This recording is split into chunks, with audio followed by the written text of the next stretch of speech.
The Empty House by Algernon Blackwood. Certain houses, like certain persons, manage somehow to proclaim at once their character for evil. In the case of the latter, no particular feature need betray them. They may boast an open countenance and an ingenuous smile, and yet a little of their company leaves the unalterable conviction that there is something radically amiss with their being, that they are evil. Willy-nilly they seem to communicate an atmosphere of secret and wicked thoughts, which makes those in their immediate neighborhood shrink from them as from a thing diseased. And perhaps with houses the same principle is operative, and it is the aroma of evil deeds committed under a particular roof, long after the actual doers have passed away, that makes the goose-flesh come and the hair rise. Something of the original passion of the evildoer, and of the horror felt by his victim, enters the heart of the innocent watcher, and he becomes suddenly conscious of tingling nerves, creeping skin, and a chilling of the blood. He is terror-stricken without apparent cause.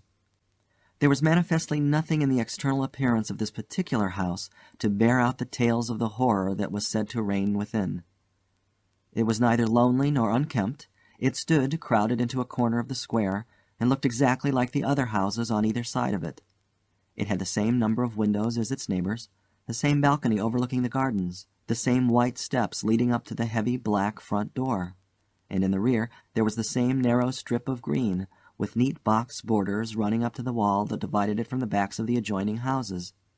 Apparently, too, the number of chimney pots on the roof was the same, the breadth and angle of the eaves, and even the height of the dirty area railings.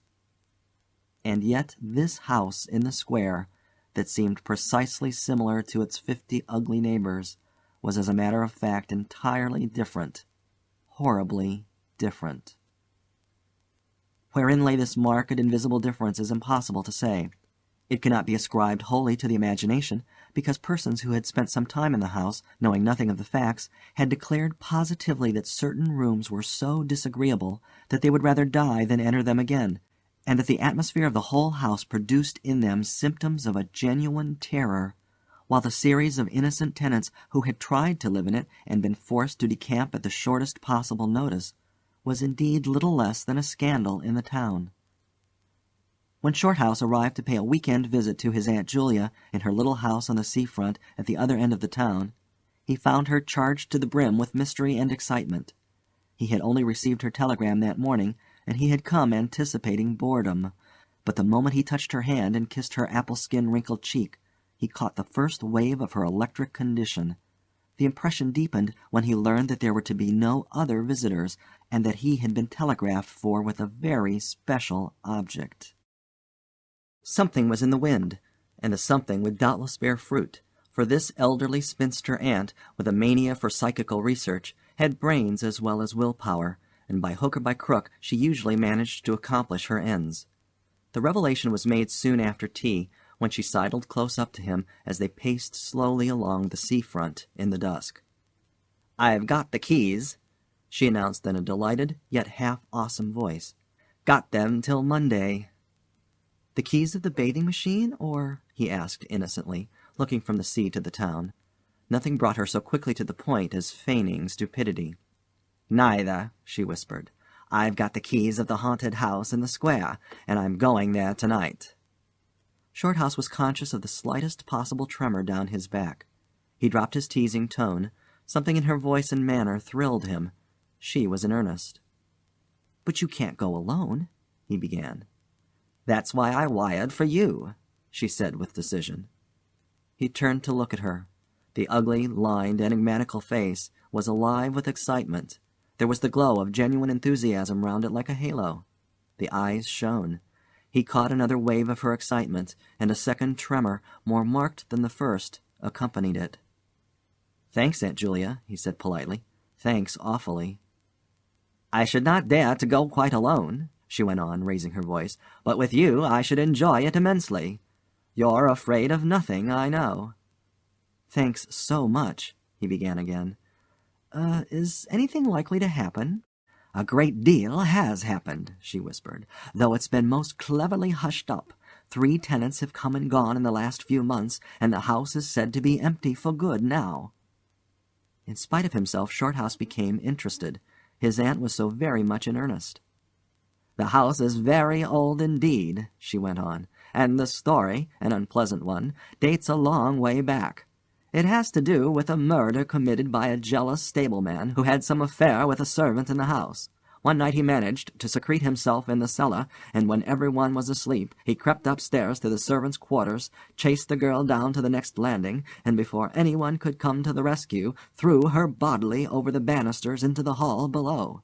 "And the stableman?"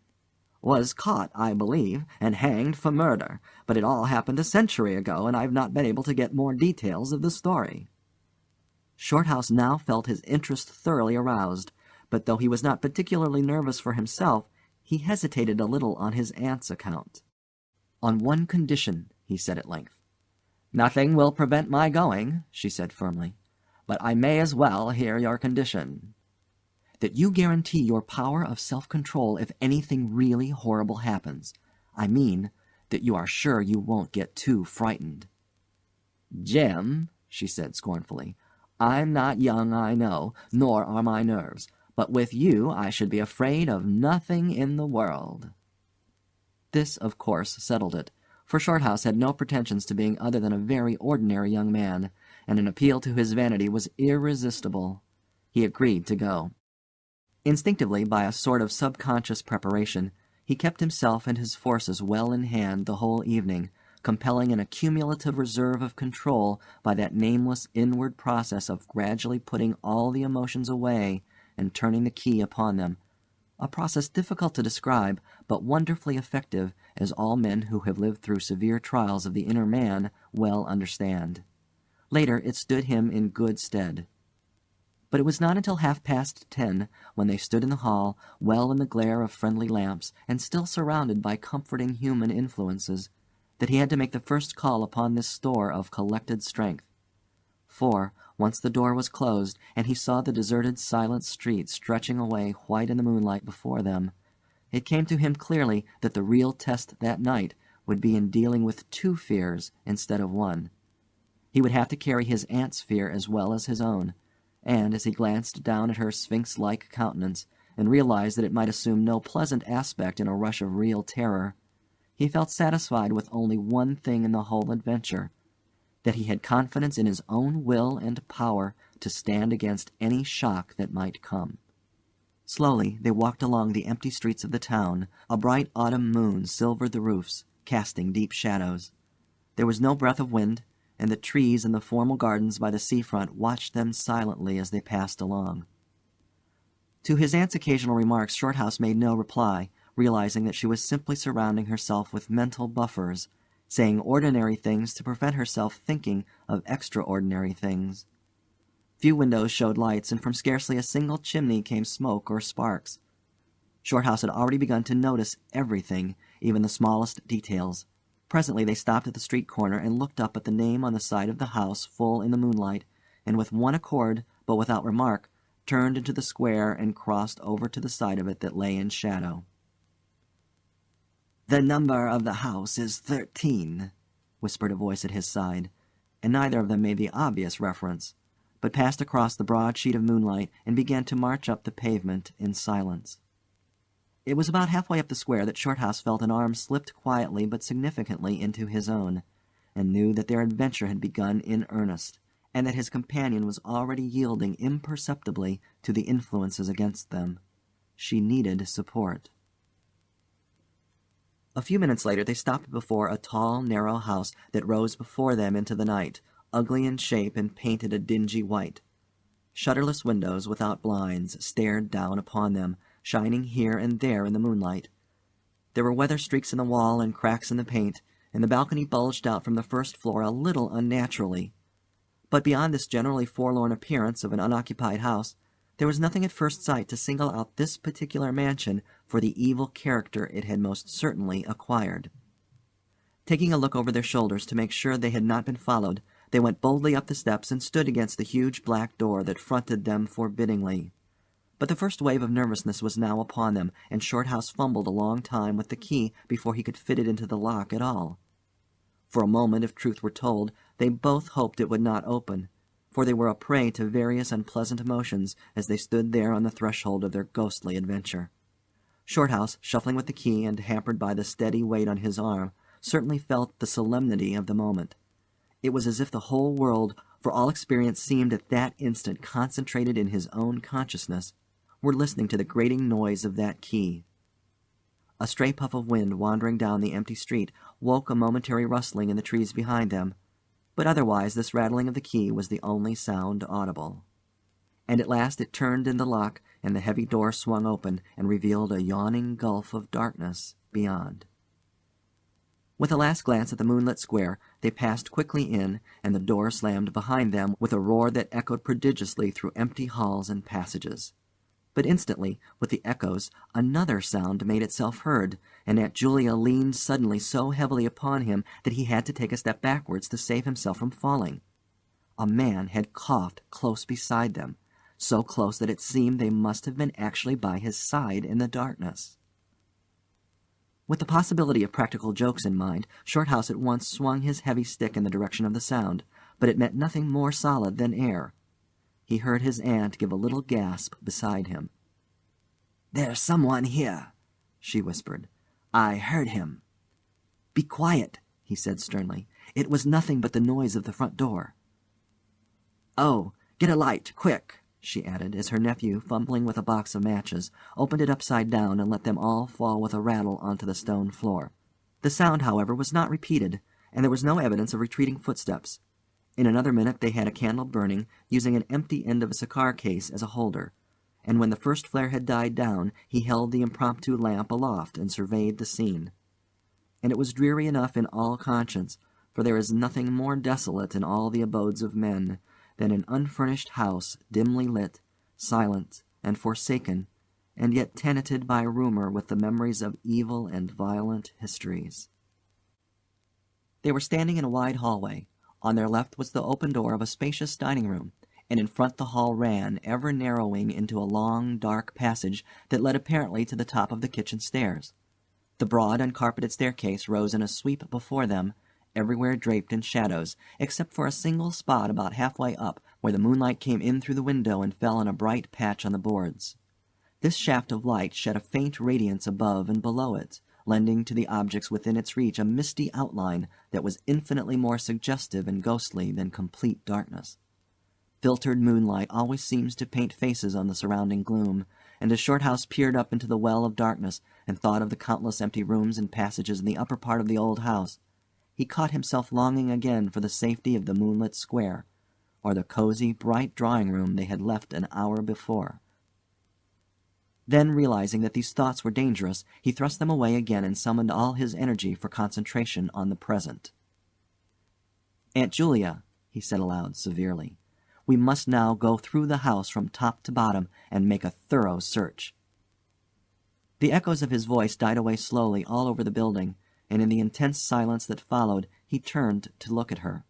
In the candlelight he saw that her face was already ghastly pale, but she dropped his arm for a moment and said in a whisper, stepping close in front of him, "I agree. We must be sure there's no one hiding. That's the first thing." She spoke with evident effort, and he looked at her with admiration. "You feel quite sure of yourself? It's not too late." "I think so," she whispered, her eyes shifting nervously toward the shadows behind. "Quite sure. Only one thing." "What's that?" "You must never leave me alone for an instant."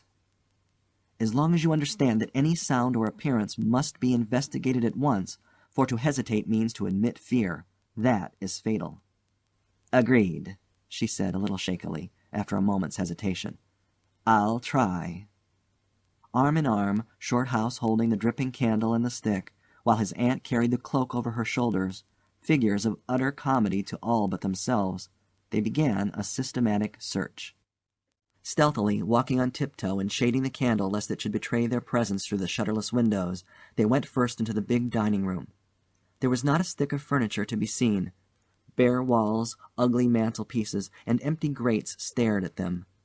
Everything, they felt, resented their intrusion, watching them, as it were, with veiled eyes. Whispers followed them. Shadows flitted noiselessly to right and left. Something seemed ever at their back, watching, waiting an opportunity to do them injury. There was the inevitable sense that operations which went on when the room was empty had been temporarily suspended till they were well out of the way again. The whole dark interior of the old building seemed to become a malignant presence that rose up, warning them to desist and mind their own business. Every moment the strain on the nerves increased. Out of the gloomy dining room they passed through large folding doors into a sort of library or smoking room, wrapped equally in silence, darkness, and dust, and from this they regained the hall near the top of the back stairs. Here a pitch-black tunnel opened before them into the lower regions, and, it must be confessed, they hesitated, but only for a minute. With the worst of the night still to come, it was essential to turn from nothing. Aunt Julia stumbled at the top step of the dark descent, ill lit by the flickering candle, and even Shorthouse felt at least half the decision go out of his legs. "Come on," he said peremptorily, and his voice ran on and lost itself in the dark, empty spaces below. "I'm coming," she faltered, catching his arm with unnecessary violence. They went a little unsteadily down the stone steps, a cold, damp air meeting them in the face, close and malodorous. The kitchen into which the stairs led along a narrow passage was large, with a lofty ceiling. Several doors opened out of it, some into cupboards with empty jars still standing on the shelves, and others into horrible little ghostly back offices, each colder and less inviting than the last. Black beetles scurried over the floor, and once, when they knocked against a deal table standing in a corner, something about the size of a cat jumped down with a rush and fled, scampering across the stone floor into the darkness. Everywhere there was a sense of recent occupation, an impression of sadness and gloom. Leaving the main kitchen, they next went toward the scullery. The door was standing ajar, and as they pushed it open to its full extent, Aunt Julia uttered a piercing scream, which she instantly tried to stifle by placing her hand over her mouth. For a second Shorthouse stood stock still, catching his breath. He felt as if his spine had suddenly become hollow, and someone had filled it with particles of ice. Facing them, directly in their way between the doorposts, stood the figure of a woman. She had disheveled hair and wildly staring eyes, and her face was terrified and white as death. She stood there motionless for the space of a single second. Then the candle flickered and she was gone, gone utterly, and the door framed nothing but empty darkness. "Only the beastly jumping candlelight," he said quickly, in a voice that sounded like someone else's and was only half under control. "Come on, Aunt, there's nothing there." He dragged her forward. With a clattering of feet and a great appearance of boldness, they went on, but over his body the skin moved as if crawling ants covered it, and he knew by the weight on his arm that he was supplying the force of locomotion for two. The scullery was cold, bare, and empty, more like a large prison cell than anything else. They went round it, tried the door into the yard and the windows, but found them all fastened securely. His aunt moved beside him like a person in a dream. Her eyes were tightly shut, and she seemed merely to follow the pressure of his arm. Her courage filled him with amazement. At the same time he noticed that a certain odd change had come over her face, a change which somehow evaded his power of analysis. "There's nothing here, Auntie," he replied aloud quickly. "Let's go upstairs and see the rest of the house.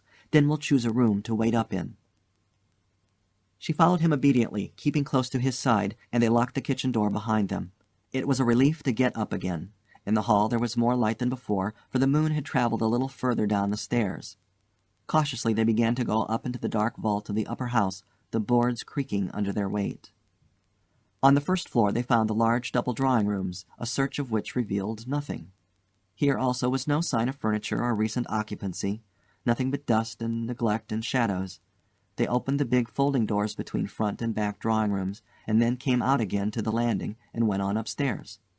They had not gone up more than a dozen steps when they both simultaneously stopped to listen, looking into each other's eyes with a new apprehension across the flickering candle flame. From the room they had left hardly 10 seconds before came the sound of doors quietly closing. It was beyond all question. They heard the booming noise that accompanies the shutting of heavy doors, followed by the sharp catching of the latch. "We must go back and see," said Shorthouse briefly, in a low tone, and turning to go downstairs again. Somehow she managed to drag after him, her feet catching in her dress, her face livid. When they entered the front drawing-room, it was plain that the folding doors had been closed half a minute before. Without hesitation, Shorthouse opened them. He almost expected to see someone facing him in the back room, but only darkness and cold air met him. They went through both rooms, finding nothing unusual. They tried in every way to make the doors close of themselves, but there was not wind enough even to set the candle flame flickering. The doors would not move without strong pressure. All was silent as the grave. Undeniably the rooms were utterly empty, and the house utterly still. "It's beginning," whispered a voice at his elbow, which he hardly recognized as his aunt's.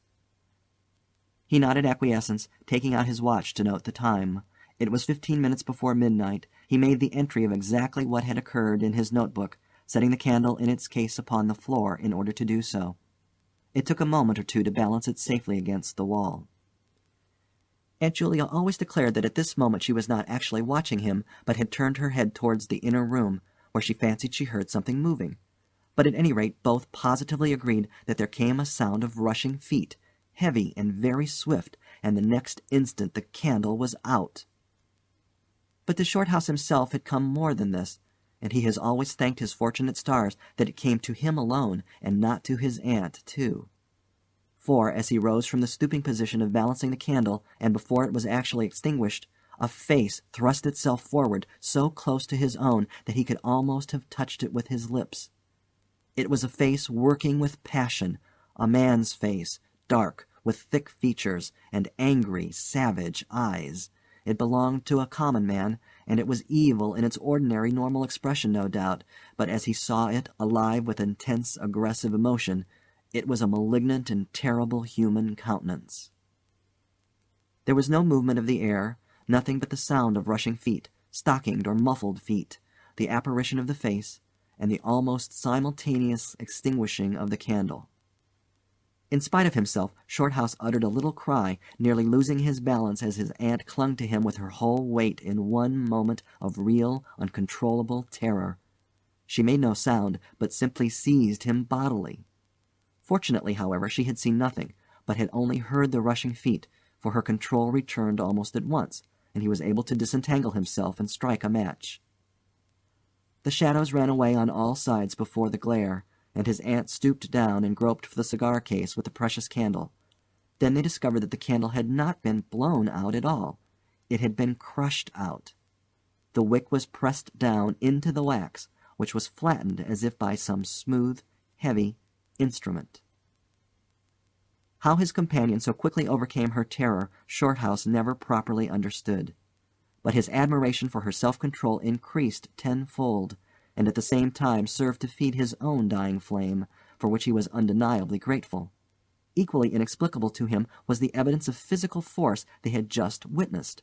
He at once suppressed the memory of stories he had heard of physical mediums and their dangerous phenomena, for if these were true, and either his aunt or himself was unwittingly a physical medium, it meant that they were simply aiding to focus the forces of a haunted house already charged to the brim. It was like walking with unprotected lamps among uncovered stores of gunpowder.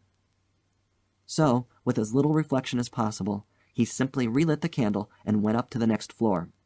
The arm in his trembled, it is true, and his own tread was often uncertain, but they went on with thoroughness, and after a search revealing nothing, they climbed the last flight of stairs to the top floor of all.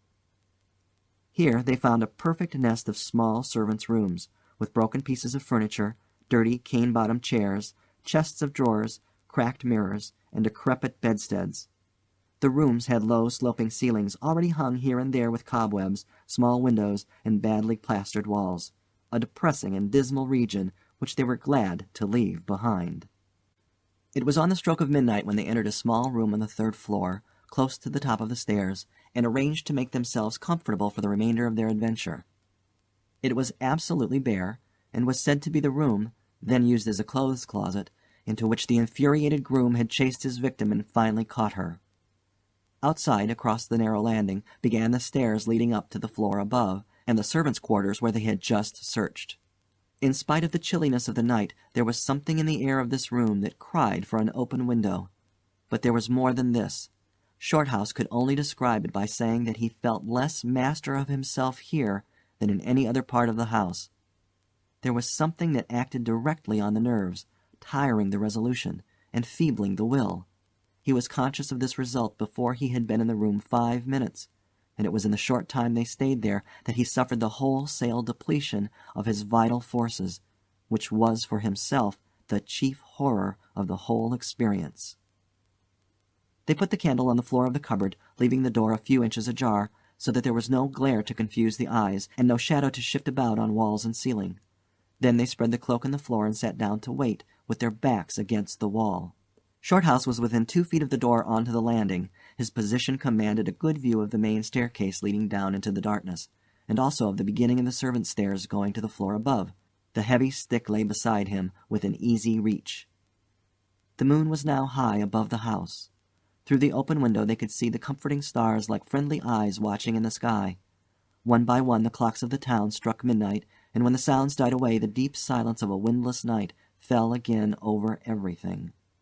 Only the boom of the sea, far away and lugubrious, filled the air with hollow murmurs. Inside the house the silence became awful. Awful, he thought, because any minute now it might be broken by sounds portending terror. The strain of waiting told more and more severely on the nerves. They talked in whispers when they talked at all, for their voices aloud sounded queer and unnatural. A chilliness, not altogether due to the night air, invaded the room and made them cold. The influences against them, whatever these might be, were slowly robbing them of self-confidence and the power of decisive action. Their forces were on the wane, and the possibility of real fear took on a new and terrible meaning. He began to tremble for the elderly woman by his side, whose pluck could hardly save her beyond a certain extent. He heard the blood singing in his veins. It sometimes seemed so loud that he fancied it prevented his hearing properly certain other sounds that were beginning very faintly to make themselves audible in the depths of the house. Every time he fastened his attention on these sounds, they instantly ceased. They certainly came no nearer, yet he could not rid himself of the idea that movement was going on somewhere in the lower regions of the house. The drawing-room floor, where the doors had been so strangely closed, seemed too near. The sounds were further off than that. He thought of the great kitchen, with the scurrying black beetles, and of the dismal little scullery, but somehow or other they did not seem to come from there either. Surely they were not outside the house. Then suddenly the truth flashed into his mind, and for the space of a minute he felt as if his blood had stopped flowing and turned to ice. The sounds were not downstairs at all. They were upstairs. Upstairs somewhere among those horrid, gloomy little servants' rooms, with their bits of broken furniture, low ceilings, and cramped windows. Upstairs where the victim had first been disturbed and stalked to her death. And the moment he discovered where the sounds were, he began to hear them more clearly. It was the sound of feet moving stealthily along the passage overhead, in and out among the rooms, and past the furniture. He turned quickly to steal a glance at the motionless figure seated beside him, to note whether she had shared his discovery. The faint candlelight coming through the crack in the cupboard door threw her strongly marked face into vivid relief against the white of the wall. But it was something else that made him catch his breath and stare again. An extraordinary something had come into her face and seemed to spread over her features like a mask. It smoothed out the deep lines and drew the skin everywhere a little tighter, so that the wrinkles disappeared. It brought into the face, with the sole exception of the old eyes, an appearance of youth and almost of childhood. He stared in speechless amazement that was dangerously near to horror. It was his aunt's face indeed, but it was her face of 40 years ago, the vacant, innocent face of a girl. He had heard stories of that strange effect of terror which could wipe a human countenance clean of other emotions, obliterating all previous expressions. But he had never realized that it could be literally true, or could mean anything so simply horrible as what he now saw. For the dreadful signature of overmastering fear was written plainly in that utter vacancy of the girlish face behind him. And when, feeling his intense gaze, she turned to look at him, he instinctively closed his eyes tightly to shut out the sight. Yet when he turned a minute later, his feelings well in hand, he saw to his intense relief another expression, His aunt was smiling, and though the face was deathly white, the awful veil had lifted, and the normal look was returning. "Anything wrong?" was all he could think of to say at the moment, and the answer was eloquent, coming from such a woman. "I felt cold, and a little frightened," she whispered. He offered to close the window, but she seized hold of him and begged him not to leave her side, even for an instant. "It's upstairs, I know," she whispered with an odd half-laugh, "but I can't possibly go up." But Shorthouse thought otherwise, knowing that in action lay their best hope of self-control.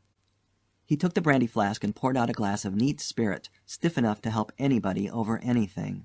She swallowed it with a little shiver.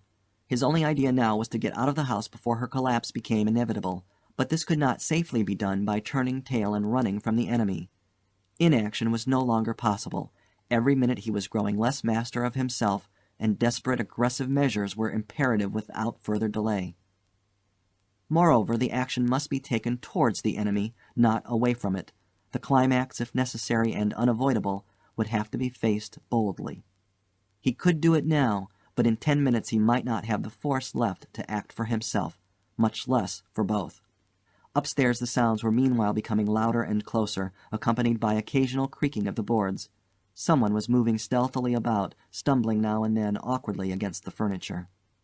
Waiting a few moments to allow the tremendous dose of spirits to produce its effect, and knowing this would last but a short time under the circumstances, Shorthouse then quietly got on his feet, saying in a determined voice, "Now, Aunt Julia, we'll go upstairs and find out what all this noise is about. You must come too. It's what we agreed." He picked up his stick and went to the cupboard for the candle. A limp form rose shakily beside him, breathing hard, and he heard a voice say very faintly something about being ready to come. The woman's courage amazed him. It was so much greater than his own, and as they advanced, holding aloft the dripping candle, some subtle force exhaled from this trembling, white-faced old woman at his side that was the true source of his inspiration. It held something really great that shamed him and gave him the support without which he would have proved far less equal to the occasion. They crossed the dark landing, avoiding with their eyes the deep black space over the banisters. Then they began to mount the narrow staircase to meet the sounds which minute by minute grew louder and nearer. About halfway up the stairs Aunt Julia stumbled, and Shorthouse turned to catch her by the arm, and just at that moment there came a terrific crash in the servants' corridor overhead. It was immediately followed by a shrill, agonized scream that was a cry of terror and a cry for help melted into one. Before they could move aside or go down a single step, someone came rushing along the passage overhead, blundering horribly, racing madly, at full speed, 3 steps at a time, down the very staircase where they stood. The steps were light and uncertain, but close behind them sounded the heavier tread of another person, and the staircase seemed to shake. Shorthouse and his companion had just time to flatten themselves against the wall when the jumble of flying steps was upon them, and 2 persons, with the slightest possible interval between them, dashed past at full speed. It was a perfect whirlwind of sound, breaking in upon the midnight silence of the empty building. The 2 runners, pursuer and pursued, had passed clean through them where they stood, and already with a thud of the boards below had received first one, then the other. Yet they had seen absolutely nothing, not a hand or arm or face, or even a shred of flying clothing. There came a second's pause. Then the first one, the lighter of the 2, obviously the pursued one, ran with uncertain footsteps into the little room which Shorthouse and his aunt had just left. The heavier one followed. There was a sound of scuffling, gasping, and smothered screaming, and then out onto the landing came the step of a single person treading weightily. A dead silence followed for the space of half a minute, and then was heard a rushing sound through the air. It was followed by a dull, crashing thud in the depths of the house below, on the stone floor of the hall. Utter silence reigned after. Nothing moved. The flame of the candle was steady. It had been steady the whole time, and the air had been undisturbed by any movement whatsoever. Palsied with terror, Aunt Julia, without waiting for her companion, began fumbling her way downstairs. She was crying gently to herself, and when Shorthouse put his arm around her and half carried her, he felt that she was trembling like a leaf. He went into the little room and picked up the cloak from the floor, and, arm in arm, walking very slowly, without speaking a word or looking once behind them, they marched down the 3 flights into the hall. In the hall they saw nothing, but the whole way down the stairs they were conscious that someone was following them, step by step. When they went faster, it was left behind, and when they went more slowly, it caught them up. But never once did they look behind to see, and at each turning of the staircase they lowered their eyes for fear of the following horror they might see upon the stairs above. With trembling hands, Shorthouse opened the front door, and they walked out into the moonlight and drew a deep breath of the cool night air blowing in from the sea. End of The Empty House by Algernon Blackwood.